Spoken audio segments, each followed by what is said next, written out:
Okay, next ಪ್ರಧಾನಿ ಯಾರಾಗಬೇಕು ಅಣ್ಣ? Sir, ಇಡೀ ವಿಶ್ವನೇ ಮೆಚ್ಚಿದೆ ಮೋದಿ ಅಂತ ನಾಯಕತ್ವನ. ಮೋದಿ ಬಿಟ್ಟು ಇನ್ಯಾರಿದ್ದಾರೆ ಸರ್? ತದನಂತರ ಬೇಕಾದರೆ ಯೋಗಿ ಅಂತವ್ರಿದ್ದಾರೆ. ಓಕೆ, ಯಾಕೆ ಮೋದಿ ಅವರೇ ಅಂತ ಹೇಳ್ತಿದ್ದೀರಿ ಅಣ್ಣ? ಸರ್, ಈಗ ಸುಮಾರು 70 ವರ್ಷ ಕಾಲ ಕಾಂಗ್ರೆಸ್ ಅವರು ಅಧಿಕಾರ ಮಾಡಿದ್ರು. ಜಮ್ಮು ಕಾಶ್ಮೀರದಲ್ಲಿ ಬುಲೆಟ್ ಟ್ರಿಪ್ ಇಲ್ದಿರೋ ಒಬ್ಬ ಪ್ರಧಾನಿ ಯಾರು ಹೋಗ್ಲಿಕ್ಕೆ ಕೂಡ ಆಗ್ತಾ ಇಲ್ಲ.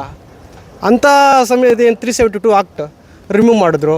ಅಲ್ಲಿನ ಜನಕ್ಕೆ ಸ್ವಾತಂತ್ರ್ಯ ಕೊಟ್ಟಂಗಾಯ್ತು. ಸುಮಾರು ಇತಿಹಾಸಗಳು 150-200 ವರ್ಷ ಬ್ರಿಟಿಷರು ಆಳಿದ್ದಾದಮೇಲೆ ಕೂಡ ನಮಗೆ ಸ್ವಾತಂತ್ರ್ಯ ಬಂದು ಕೂಡ ಜಮ್ಮು ಕಾಶ್ಮೀರದಲ್ಲಿ ಸ್ವಾತಂತ್ರ್ಯ ಬಂದಿರಲಿಲ್ಲ. ಆಮೇಲೆ ಸುಮಾರು ನಮ್ಮ ಪಂಡಿತರು ಅಲ್ಲಿ ತಕ್ಕ ವಲಸೆ ಬಂದಿದ್ದವ್ರನ್ನ ಕೂಡ ಮತ್ತೆ ಅಲ್ಲಿಗೆ ಕಳಿಸಿ ಅವ್ರಿಗೆ ಪುನರ್ವಸತಿ ಕಲಿಸುವಂಥ ಪ್ರಯತ್ನ ಮಾಡಿದ್ದಾರೆ. ಅದಾದಮೇಲೆ ಏನು ನಮ್ಮ ಗಡಿ ಪ್ರದೇಶ ಸುಮಾರು ವಿಶ್ವದಲ್ಲೇ ನಮ್ಮದು ಆರ್ಮಿಯಲ್ಲಿ ಸುಮಾರು 5ನೇ ಸ್ಥಾನದಲ್ಲಿದ್ದೀವಿ. 4ನೇ ಸ್ಥಾನದಲ್ಲಿದ್ದೀವಿ ಸರ್. ಮತ್ತೆ ಇನ್ನೊಂದು, ನೀವು ಜಮ್ಮು ಕಾಶ್ಮೀರದ ಒಂದು ಮಾತು ಹೇಳಿದ್ರಿ. ಆ್ಯಕ್ಚುಲಿ ಮೊನ್ನೆ ಒಬ್ಬರು ಮುಸಲ್ಮಾನರು ಯಾರೋ ಒಂದು ವಿಡಿಯೋದಲ್ಲಿ ಮಾತಾಡ್ತಿದ್ರು. ಫಸ್ಟು ನಾನೇ ಒಂದು 500 ರೂಪಾಯಿ ಇಸ್ಕೊಂಡು ಕಲ್ಲು ಹೊಡಿತಿದ್ದೆ, ಬಟ್ ಮೋದಿ ಅವರು ಪ್ರಧಾನಿ ಆದ ನಂತರ ನನಗೆ ದೇಶದ ಬಗ್ಗೆ ವ್ಯಾಲ್ಯೂ ಗೊತ್ತಾಯ್ತು. ಮೋದಿ ಅವರು ತುಂಬಾ ಚೇಂಜಸ್ ತಂದಿದ್ದಾರೆ, ತುಂಬಾ ಡೆವಲಪ್ಮೆಂಟ್ ಬಂದಿದ್ದಾರೆ ಅಂತ. ಅಲ್ಲಿನ ಜನ ಫಸ್ಟ್ ಜೈ ಪಾಕಿಸ್ತಾನ ಅಂತಿದ್ರು, ಇವತ್ತು ಅವರು ಜೈ ಹಿಂದೂಸ್ತಾನ ಅಂತಿದ್ದಾರೆ. ಏನ್ ಹೇಳ್ತೀರಾ ಸರ್ ಈ ಬದಲಾವಣೆ? ಸರ್, ಖಂಡಿತವಾಗ್ಲೂ ಕೂಡ ಮೋದಿ ಅಂತ ನಾಯಕತ್ವನ ಯಾರು ಇಷ್ಟಪಡ್ತಾರೋ, ಮೋದಿ ಅಂತ ನಾಯಕತ್ವನ ಯಾರು ಅವ್ರ ವಿಚಾರನ ತಿಳ್ಕೊತಾರೋ, ಖಂಡಿತವಾಗ್ಲೂ ಕೂಡ ಇಡೀ ವಿಶ್ವ ಒಪ್ಪಿದಾಗ ಕಾಶ್ಮೀರದಲ್ಲಿರ್ತಕ್ಕಂಥ ಮುಸಲ್ಮಾನರು ಒಪ್ತಾರೆ, ಕೋಲಾರದಲ್ಲಿ ಇರ್ತಕ್ಕಂಥ ಮುಸಲ್ಮಾನರು ಒಪ್ತಾರೆ. ಆಮೇಲೆ ವಿಶೇಷವಾಗಿ ತ್ರಿವಳಿ ತಲಾಕ್ ಮಹಿಳೆಯರಿಗೆ, ಮುಸ್ಲಿಂ ಮಹಿಳೆಯರಿಗೆ ಸ್ವಾತಂತ್ರ್ಯ ಕೊಟ್ಟಿದ್ದೀವಿ, ನಾವು ಸ್ವಾಭಿಮಾನವನ್ನು ಕೊಟ್ಟಿದ್ದೀವಿ. ಇದೇ ಮೂಲ ಕಾರಣ ಮೋದಿ ನೇತೃತ್ವದ BJP ಸರ್ಕಾರ. ಸರ್, ಮತ್ತೆ ನೆಗೆಟಿವ್ KH ಮುನಿಯಪ್ಪನವ್ರಿಗೆ ಅಷ್ಟು ಸೋಲೋದಕ್ಕೆ?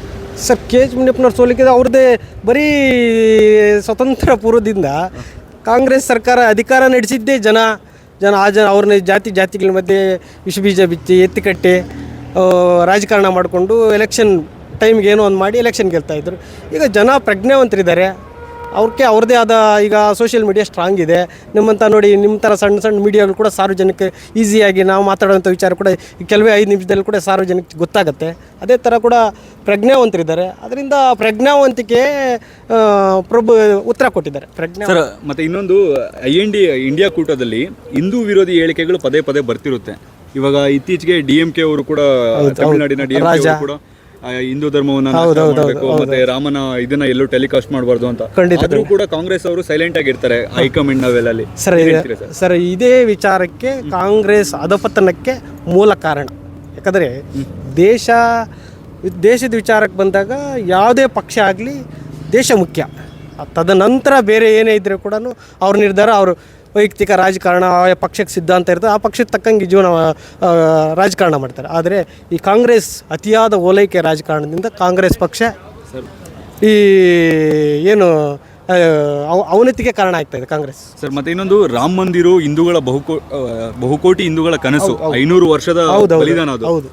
ಅದಕ್ಕೆ ಹೋಗುವಂಥದ್ದು ಪುಣ್ಯ ಮಾಡಿರ್ಬೇಕು. ಮೊದಲೇ ದಿನ ಹೋಗಿರೋ ಕಾಂಗ್ರೆಸ್ ಅವ್ರಿಗೆ ಕೂಡ ಇನ್ವಿಟೇಷನ್ ಇತ್ತು, ಹೋಗಿಲ್ಲ ಸರ್. ಅವರು ಏನಕ್ಕೆ ಹೇಳ್ತೀರಾ ಸರ್ ನೀವು? ಏನಕ್ಕೆ ಸರ್? ಅದೇ ಸರ್ ಹೇಳಿದ್ನಲ್ಲ ಸರ್, ಓಲೈಕೆ, ಯಾವುದೋ ಒಂದು ಸಮುದಾಯ ಓಲೈಕೆ ಅನ್ನೋ ಆಲೋಚನೆ ಇಟ್ಕೊಂಡು ಇಡೀ ಸಮುದಾಯದಂಥ ಹಿಂದೂಗಳನ್ನು ಒಡೆದು ಆಳುವ ನೀತಿ ಜೊತೆ ಇಟ್ಕೊಂಡು ನಾವು ಹಿಂದೂಗಳು ಏನು ನಮ್ಮ ಜಾತಿ ಪದ್ಧತಿಯನ್ನೇ ಅವರು ಅಸ್ತ್ರವಾಗಿ ಇಟ್ಕೊಂಡು ರಾಜಕಾರಣ ಮಾಡಿಕೊಳ್ತಿದ್ದಾರೆ. ಅದನ್ನೆಲ್ಲ ತ್ಯಾಗಿಸಿ ಈಗ ಮೋದಿ ಅಂತ ನಾಯಕತ್ವವನ್ನು ಇಡೀ ವಿಶ್ವ ಮೆಚ್ಚಿದೆ. ಹಾಗೆ ಭಾರತನ ಮೆಚ್ಚಿದೆ. ಈ ಸರಿ 400+ ಸೀಟನ್ನು ಗೆಲ್ತೀವಿ, ಅದರಲ್ಲಿ ಕೋಲಾರ ಕೂಡ ಇರ್ತದೆ. ಸರ್, ಮತ್ತೆ ಇನ್ನೊಂದು ಅಂದರೆ ಲೋ ಲೆವೆಲಲ್ಲಿ, ಗ್ರೌಂಡ್ ಲೆವೆಲಲ್ಲಿ JDS ಮತ್ತು BJP ಅವರು ಒಂದಾಗಿಲ್ಲ, ಕಾರ್ಯಕರ್ತರು ಬರೀ ಮೇಲೆ ಮಾತ್ರ ಒಂದಾಗಿದ್ದಾರೆ ಅಂತ ಹೇಳ್ತಿದ್ದಾರೆ.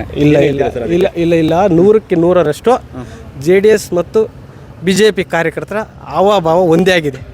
ಮೊದಲಿನಿಂದ ಕೂಡ ಅವ್ರು ಕಾಂಗ್ರೆಸ್ ಮಾನಸಿಕತೆ ವಿರೋಧ ಮಾಡ್ಕೊಳ್ತಾ ಬಂದಿರತಕ್ಕಂಥ ಜನ. ಈ ಕೋಲಾರ ಜಿಲ್ಲೆಯಲ್ಲಿ ವಿಶೇಷವಾಗಿ ಸುಮಾರು 11 JDS ಗೆದ್ದಿರ್ತಕ್ಕಂಥ ಇತಿಹಾಸ ಇದೆ. ಅದರ ಮಧ್ಯದಲ್ಲಿ ಕೂಡ ಈ ಕುತಂತ್ರ ರಾಜಕಾರಣಕ್ಕೊಳಗಾಗಿ ಆಗಾಗ ಸೋಲ್ತಾ ಇತ್ತು. ಈಗ ಬಲಿಷ್ಠವಾಗಿದೆ. JDS ಮತ್ತು BJP ಒಂದಾಗಿರೋದ್ರಿಂದ NDA ಅಭ್ಯರ್ಥಿ ಕನಿಷ್ಠ ಪಕ್ಷ 3 ಲಕ್ಷ ಅಂತರದಲ್ಲಿ ಗ್ಯಾರಂಟಿ ಗೆಲ್ತಾರೆ. ಇಲ್ಲಿ ಮಲೇಶ್ ಬಾಬು ಅವರು. ಹೌದು, ಖಂಡಿತ. ಅಂದರೆ ಸ್ಕೀಮ್ಗಳು ವರ್ಕ್ ಆಗ್ತಿದೆಯಾ ಸರ್? 5 ಸ್ಕೀಮ್ಗಳು ಸರ್ ಎಲ್ಲಾಗಿದೆ ಸರ್? ಎಲ್ಲಿ ಸರ್? ಯುವಕರಿಗೆ ವಿದ್ಯಾಸಿರಿ ಕೊಡ್ತೀನಿ ಅಂದರು, ಎಲ್ಲಿ ಸರ್? ಇನ್ನೂ ಇಂಪ್ಲಿಮೆಂಟೇ ಮಾಡಲಿಲ್ಲ. ಎಲ್ಲಿ ಬಿದ್ದಿದೆ? ಯಾರಿಗೆ ಬಂದಿದೆ? ಆಮೇಲೆ ಅಕ್ಕಿ ಅನ್ನಭಾಗ್ಯದಲ್ಲಿ ಹೇಳ್ತಾರೆ 5 kg KH ಮುನಿಯಪ್ಪನವ್ರು ನಾವು ಆಗ್ತಾ ಇದ್ದೀನಿ ಅಂತಾರೆ. ಕೇಂದ್ರದವರು ಮೋದಿಯವರು ನೇರವಾಗಿ ಭಾರತ್ ಬ್ರ್ಯಾಂಡ್ ಅಕ್ಕಿನ ಡೈರೆಕ್ಟಾಗಿ ನಮ್ಮ ಕೋಲಾರ ತಂದು ರಿಸೀವ್ ಮಾಡಿಕೊಡ್ತಾರೆ. ಇವ್ರು ಯಾಕೆ ತಂದು ಕೊಡೋಕ್ಕಾಗ್ತಾಯಿಲ್ಲ? ಎಲ್ಲ ಅವರಿಗೆ ಲಂಚ ಎಲ್ಲೋ ಕಮಿಷನ್ ಆಸೆಗೆ ಕಮಿಷನ್ ಸಿಗಲಿಲ್ಲ ಅನ್ನೋ ಒಂದೇ ಒಂದು ಕಾರಣಕ್ಕೋಸ್ಕರ ಜನಕ್ಕೆ ಬ್ಲೈಮ್ ಮಾಡುವಂಥ ವಿಚಾರ ಇಟ್ಕೊಂಡು ಅವರು ರಾಜಕಾರಣ ಮಾಡ್ತಾ ಇದ್ದಾರೆ. ಮತ್ತೆ ಇನ್ನೊಂದು ಲಾಸ್ಟ್ ಕ್ವಶನ್ ಸರ್, ಕಾಂಗ್ರೆಸ್ ಏನಾದರೂ ಇದು ಕಾಂಗ್ರೆಸ್ ಅವರು ಅಧಿಕಾರಕ್ಕೆ ಬಂದ್ರೆ 1 ಲಕ್ಷ ಪ್ರತಿ ಮಹಿಳೆಗೆ 1 ವರ್ಷ ಕೊಡ್ತೀವಿ ಅಂತ ಹೇಳಿದ್ದಾರೆ ಸರ್, ಏನ್ ಹೇಳ್ತೀರಾ ಅದಕ್ಕೆ? ಸರ್, ಈಗ 1,30,30,000 ಕೋಟಿ ನಮ್ಮ ಕರ್ನಾಟಕ ಈ 10 ತಿಂಗಳ ಅಧಿಕಾರಕ್ಕೆ ಬಂದಾಗ 1,30,30,000 ಕೋಟಿ ಸಾಲ ಮಾಡಿದ್ದಾರೆ ಕರ್ನಾಟಕ ರಾಜ್ಯದವರು ನೋಡಿದೆ ಈ 10 ತಿಂಗಳಲ್ಲಿ. ಈಗ 1 ಲಕ್ಷ ಅವರು ಇಡೀ ಕೊಡ್ತೀನಂದರೆ ಇಡೀ ದೇಶ ನೆತ್ಕೊಂಡೋಗಿ ಯಾರಿಗಾದ್ರೂ ಮಾರಿಬಿಡ್ತಾರೆ. ಈಗಲೇ ಅವ್ರ ಮಾನಸಿಕತೆ ಮಾರಾಟದ ಮಾನಸಿಕತೆ. ನೆಕ್ಸ್ಟ್ ಇನ್ನು 1 ಲಕ್ಷ ಅಂದರೆ ನೀವು ಒಂದು ಸತಿ ಯೋಚನೆ ಮಾಡಿ, ಜನ ಸ್ವಾಭಿಮಾನದಿಂದ ಬದುಕು ಕಲಿಸ್ಬೇಕು ಸರ್. ಆಮೇಲೆ ಸೋಂಬೇರಿಗಳು ಮಾಡೋದಲ್ಲ ಖಂಡಿತವಾಗ್ಲೂ ಕೂಡ ಯಾರು ಕೂಡ ಇಷ್ಟ ಇಲ್ಲ. ಯಾರು ಕೂಡ ಇವ್ರು ಕೊಡು 1,000 ರೂಪಾಯಿ 2,000 ರೂಪಾಯಿ ಯಾರು ಕೇಳಿಲ್ಲ, ಯಾರು ಇಷ್ಟನೂ ಪಟ್ಟಿಲ್ಲ. ಯಾರಾದರೂ ಬಸ್ ಫ್ರೀಯಾಗಿ ಓಡಾಡೋ ಮೊದಲು ಬಸ್ ಜನ ಓಡಾಡ್ತಾ ಇಲ್ವೇನೋ, ಇವ್ರು ಯಾರು ಫ್ರೀ ಮಾಡೋಂತ ಕೂಡ ಕೇಳಿಲ್ಲ. ಆದರೆ ಕೂಡ ಇವರು ಓಲೈಕೆ ರಾಜಕಾರಣಕ್ಕೋಸ್ಕರಗೆ ತುಷ್ಟೀಕರಣ ಅನ್ನೋ ಒಂದೇ ಒಂದು ಆಲೋಚನೆ ಇಟ್ಕೊಂಡು ಅವರು ಈ ಇದೇನು ವ್ಯವಸ್ಥೆನ ಹಾಳು ಮಾಡೋಕ್ಕೆ ಏನೇನು ಮಾಡಬೇಕು ಎಲ್ಲ ಮಾಡ್ತಾಯಿದ್ದಾರೆ. ಖಂಡಿತವಾಗ್ಲೂ ಕೂಡ ಜನ ಇದಕ್ಕೆ ಉತ್ತರ ಕೊಡ್ತಾರೆ. ಖಂಡಿತವಾಗ್ಲೂ ಕೂಡ ಈ ಲೋಕಸಭೆ ಎಲೆಕ್ಷನ್ ಆದ ತಕ್ಷಣ 15ರಿಂದ 1 ತಿಂಗಳಿಗೆ ಈ ಕಾಂಗ್ರೆಸ್ ಸರ್ಕಾರ ಕರ್ನಾಟಕದಲ್ಲಿ ಇರಲ್ಲ. Okay, thank you sir.